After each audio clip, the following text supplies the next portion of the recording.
નમસ્કાર વિદ્યાર્થી મિત્રો, આજે પર્સન્ટેજનો બીજો ક્વેશ્ચન જોઈએ કે કઈ રીતે પર્સન્ટેજ કાઢી શકાય। એકદમ બેઝિક લેવલનો ક્વેશ્ચન છે, કેમ કે આપણે અત્યારે સ્ટાર્ટ કરી રહ્યા છે, ટકાવારી શીખવાનો પ્રયત્ન કરી રહ્યા છે। જે તૈયારી અત્યારેથી શરૂ કર્યો હોય એને સમજ પડે એવી રીતે આપણે સોલ્યુશન કરીએ।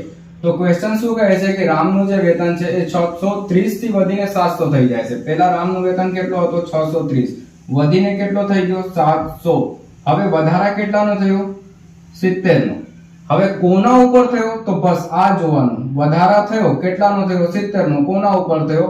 તો 630। જે શરૂઆતમાં હશે એ જ હંમેશા નીચે આવે છે અને અહીંયા ગુણ્યા 100 કરીએ આપણે એટલે આપણું ટકાવારી આવી જાય।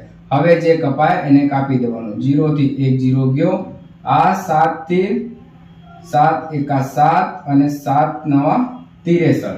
ઓકે, હવે આ આવી ગયો 100/9%। જો તમને અને એક્ઝામમાં સીધા આ મળે તો આ ટીક કરવાનો, પણ એક્ઝામિનર આટલો નથી, અહીંયા સુધી ના પૂછે।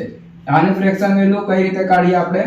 એક ફ્રેક્શન નું ટેબલ છે જે આપણે એક વિડિયોમાં મૂકી દઈએ। અહીંયા ડાયરેક્ટ આનું ફ્રેક્શન વેલ્યુ આવશે 11/1/9%। બસ આ એનું ટકાવારી છે। કઈ રીતે? 11 * 9 = 99 અને 100, 100/9 થઈ ગયું। આ રીતે પણ કરી શકાય, પણ એક ટેબલ આવશે જે આપણે એક વિડિયોમાં લઈને સમજાવી દઈએ। Thank you.